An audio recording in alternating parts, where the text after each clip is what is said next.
Diving right into profit pillar number 2, which is revenue. So we spell out the word profit with the acronym PEOPLE: revenue optimization, fulfillment integration, and traffic. And they're in that order kind of for a reason, not just because they spell the word. We'll get into that as we continue to go through them. So if you missed the people video last week, I'll have a link to that in the description of today's video. And today we're diving into revenue. And if you haven't seen me before, you haven't been on the channel, I'm Penny with Marketing Profit School. And this series that we're doing right now is on the 6 profit pillars.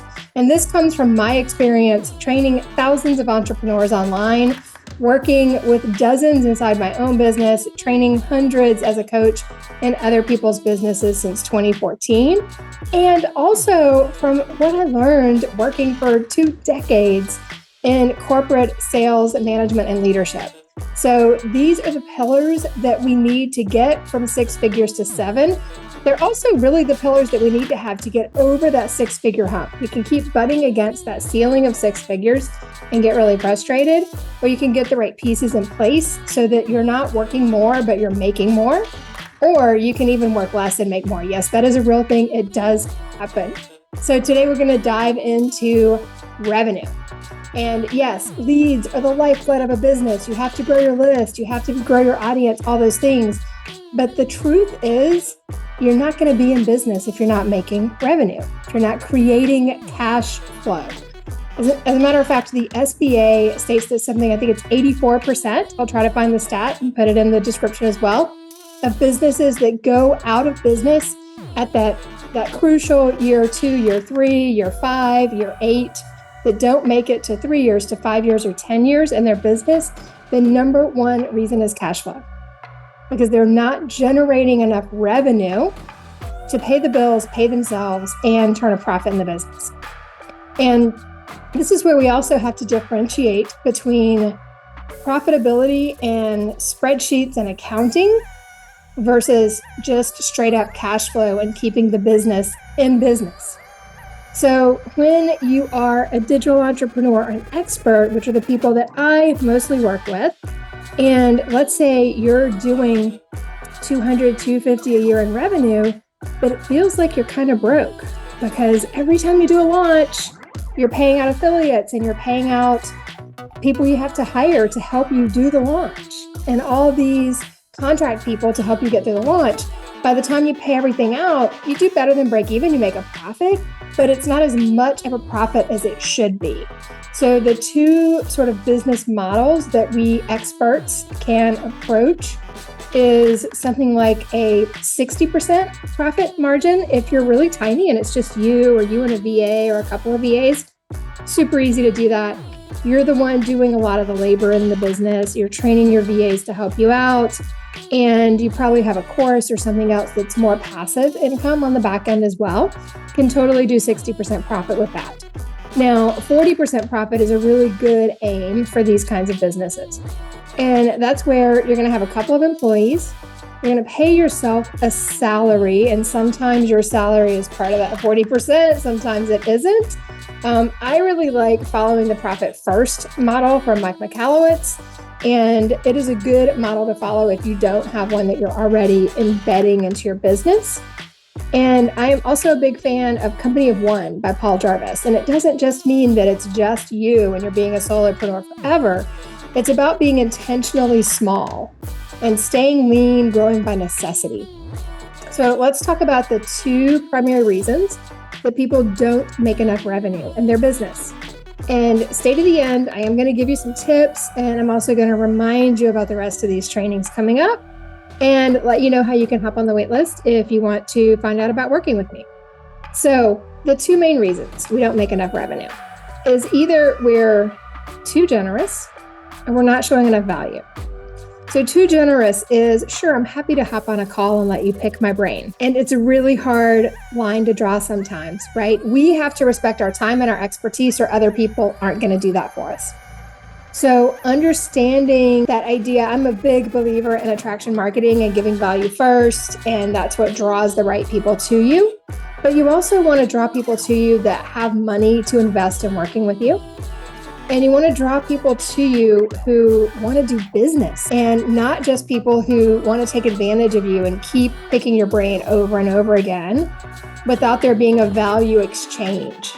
And that's the whole idea here with any kind of expert business model, really any business model, is the value exchange. Your expertise in exchange for the money they're going to give you to buy your course, your program, invest in your services, or have you come work in or on their business with them because of your unique expertise. So one way you can respond to that, and what I still work on sometimes because I probably do give away more of my time than I should even at this point, is, hey, it sounds like you could really benefit from a session with me. I offer a 1-hour special. I offer a 90-minute special that's just a one-time per new client to sort of a get to know me, let me see if I'm a good fit for you, let you see if we're a good fit to work together kind of thing. And you can also do an audit if you're more of a service provider. Like I do a couple of different offers where I come in and work with businesses to help them grow. One is really ads focused, where I come in and get everything tracking and get your ads working. And then I train someone on your team to do that. And so that really, having an audit is a good way to start that conversation. And the other one I do is really about breaking down your growth marketing, breaking down your entire funnel and making sure that your marketing is mirroring your customer journey so that you're starting with the end in mind. And that's a really different service. But again, you kind of need to break down the funnel and do an audit of what's working now, what's in place and what's working before you know where you need to start testing to make improvements to get better results in the long run. So, and then I do have a year-long coaching program too, where you come in. I would much rather teach you to fish and have you learn all these principles to apply in your own business. But the other two are more for sort of the faster results for people that want me to come in and help them get it done. So the two ways that we increase revenue are making more offers. Seems so simple, right? You just got to put it out there and make more offers, and really showing that value up front. So a lot of times when you think about that value stack, if you followed like Russell Brunson or any of those guys, those direct response over the head marketers, you're going to stack the value, 10x value versus what you're charging and all those things. I see a lot of people kind of backing off of that. It's like a 2 to 5x value. In a big launch, you're still going to see a lot of 10x value. In my Black Friday, I did a 10x value. I probably did more than that. I think it was a 95% discount with my Black Friday offer. And it's fun to do those from time to time. Plus, it gives the opportunity to people who maybe your normal price range for your services or your programs are a little beyond their reach, and it gives them a taste of working with you. So, I heard someone say once in a course I was doing that you want to either be on their credit card statement or their vision board, right? And so it lets them see what it would be like to work with you at a deeper level when you can make these special offers that are sort of these try me offers or these one-time only offers. That's a really fun thing to do. And it's a great experience for both of you most of the time. So getting the value up there, you always want them to perceive it, that they're getting the bargain, that what they're paying you for what they're getting, that they're getting the better end of the deal. And if you always keep that in mind, it's much easier to make sales. And you're in service of them. You're helping them do something they want to do. I know last week I talked about that a little bit with Go Giver Influencer and the baseball coach of like, hey, they came and said they wanted to be better baseball players. I'm helping them become better baseball players. I'm helping them do something they raised their hand and said they wanted to do. And that's just part of a sales philosophy as well, of getting the sales because they came to you looking for that change or that transformation or achieving that goal or ending that pain or whatever it is. You're helping them do something they raised their hand and said they wanted to do. So showing the value and making offers, finding the balance between your generosity and the way that you want to help people and making the offers, because it really is better when there's a value exchange. There's a saying of when they pay attention. So when people invest in working with you, they're going to show up and they're going to do the work. If you're giving away a lot of stuff for free, people aren't going to get the results as readily because they're not going to do their half of the work to get there. So think about that as you're moving forward. And this revenue piece is critical. It's going to grow with you as you grow from that hovering around 6 up towards 7 figures. You're going to keep adding on pieces, or you're going to keep expanding.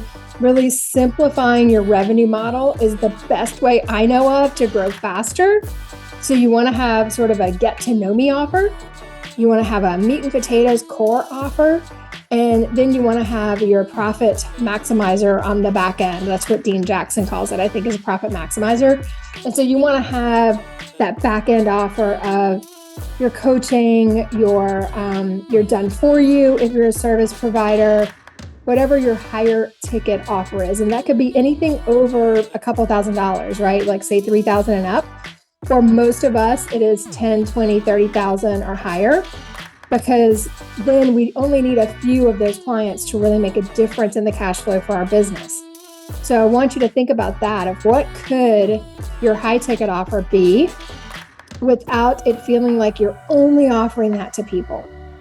What I'm working on right now is actually taking some of the assets I have and putting them into some more accessible price points for people to try some of the smaller components of working with me to see if we're a good fit. And if they do want to work with me in those bigger programs. And then the Black Friday offer, that was actually my Infinite Growth Marketing Formula program. So that's going to become sort of a core offer that I'll launch a few times a year and take people through. And right now we do have that founders group going through it. We actually start classes tomorrow. So if you would like to know more about working with me, then there will be a link in the description of this video to hop on a wait list. And you can start with the quiz that I offer about what is your biggest blind spot, to help you find that blind spot and identify it so you can start becoming aware of what you're doing to get in your own way without even realizing it sometimes.